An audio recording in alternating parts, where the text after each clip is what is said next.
সরকার বলবে এতদিনের মধ্যে ভোট, সেই বিবেচনায় একটা রোড ম্যাপ যখন বিএনপি চায় তখন খুবই যৌক্তিক কথা বলে।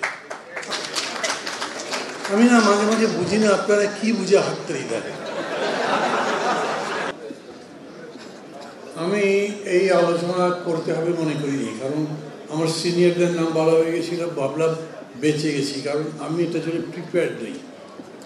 আমরা যখন 31 দফা তৈরি করি তখন একটা প্রেক্ষিত ছিল, এখন একেবারে সেটা বদলে গেছে। ধরেন যখন তৈরি করা হয়েছে তখন আমি এই যে প্রপোর্শনাল রিপ্রেজেন্টেশন সাপোর্ট করতাম। এখন আমি মনে করি প্রপোর্শনাল রিপ্রেজেন্টেশন ভালো।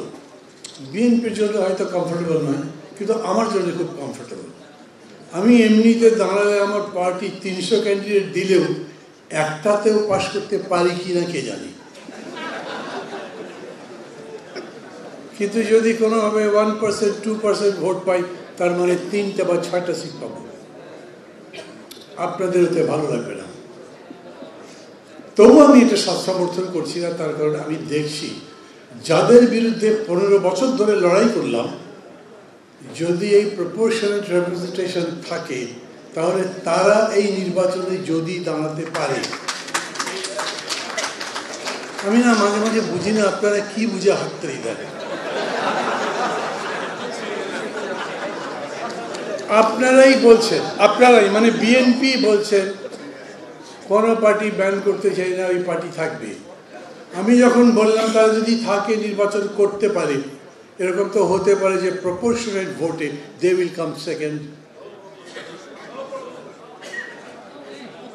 এই জন্যেই আমি বলছি সংস্কার এরকম একটা বিষয়, এটা তো শুরুও নাই শেষও নাই, সর্বসময় সংস্কার চলবে। একটা যে কোনো বিষয় বা বস্তুর উপরে কাজ করবার জন্য সংস্কার সবসময় কার্যকরী হয়।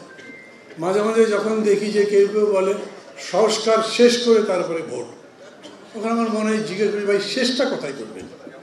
এটার শেষ কই, কি হলে শেষ? আপনি একটা রিলেটিভ এজেন্ডা বলতে পারেন, আপত্তিকভাবে এই সময়ের জন্য সংস্কার এতদূর আমার দরকার। আমি লড়াই করেছি 15 বছর, কারণ আমার ভোট চলে গেছে, কারণ আমার গণতন্ত্র নাই, আমার বাঁচার অধিকার নেই।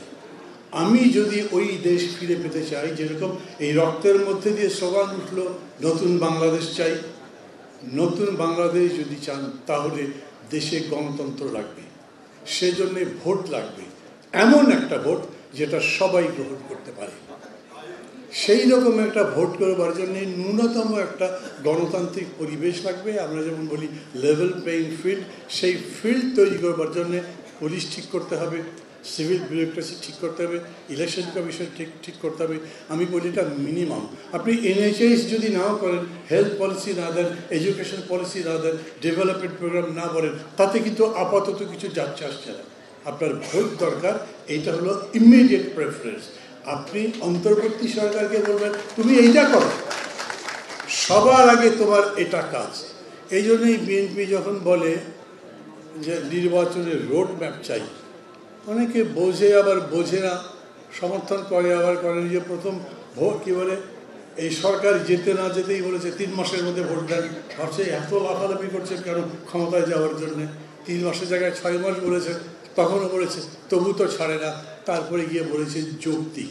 আর আমি বলছি যদি ওই রকম করে বলতে পারবে তোমার কাজ হচ্ছে ভোটটা করা, এই ভোটের জন্য এই করতে কতদিন লাগবে তোমার, সরকার বলবে তার কতদিন দরকার। আমি তো পুলিশ ঠিক করতে পারবো না, আমি তো ক্ষমতাই নাই। আমি সিভিল বিউরোক্রেসি ঠিক করতে পারবো না।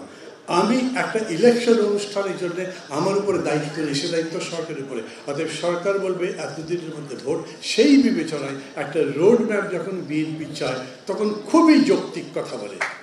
আমার এই যে আবার হাততালি দিচ্ছেন না, কি হয়েছে এই কথা বলবার পরে বারে বারে আপনি এটা বোঝাতে পারলেন না যে আমাদের জন্য রোড ম্যাপ চাওয়াটাই সবচেয়ে যৌক্তিক। কারণ তুমি যদি রোড ম্যাপই না দাও তো অনির্দিষ্টকাল থাকবে নাকি? আমরা ভোটে জিতে 4 বছর 5 বছর থাকতে পারি না, আর তুমি অনির্দিষ্টকাল তো থাকতে পারো না। আমি কারোর প্রতি অশ্রদ্ধা জানাচ্ছি না, ডক্টর ইউনূস ভাই সরকারের প্রতিও নয়, সরি 3 মিনিট বোধহয় পার হয়ে যাচ্ছে। আমি শুধু এইটুকু বলতে চাই, আপনাদেরকে আমি বিশেষ করে বিএনপিকে খুবই ধন্যবাদ দিই। কেন? খুব সবগুলো কমিটমেন্ট করেন কি কি করবেন, আর হিসাব করেন যাতে ক্ষমতায় তো আপনারাই যাবেন, মনে হচ্ছে ভোটার কে জিতবে। মানে যেরকম আমেরিকায় আর রাশিয়ার মধ্যে ঝগড়া হওয়ার পরে দেখেন একটা সমাজতান্ত্রিক ব্লক চলে যাওয়ার পরে ইউনিপোলার ওয়ার্ল্ড হয়ে গেছে, বাংলাদেশে এখন ইউনিপোলার পলিটিক্সের মতো হয়ে গেছে, কারণ আওয়ামী লীগ তো নাই। আবার যদি আসেও তারপরে বিএনপির কাছেও দাঁড়াতে পারবে না, ক্ষমতায় আপনারাই যাবেন। ওই রকম কমিটমেন্ট করেন না যেটা করতে পারবেন না, কারণ তখন মাহমুদুর রহমান বান্না আপনাদের মঞ্চে দাঁড়িয়ে আপনাদের পক্ষে বক্তৃতা করবে না যদি বেঁচে থাকি। এইবারে খুশি হলাম যে হাততালি দিয়েছেন। ভালো থাকবেন সবাই। আবারও আন্তরিক ধন্যবাদ জানাচ্ছি।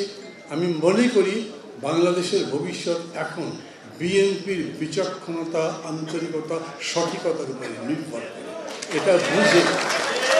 এটা বুঝেই বিএনপি আগামী দিনে এগোবে এই আশা করি, এবং সেজন্যই যাত্রা পথে, লড়াইয়ের পথে বিএনপিকে বন্ধু হিসেবে পাশে পেতে চাই। খোদা হাফেজ।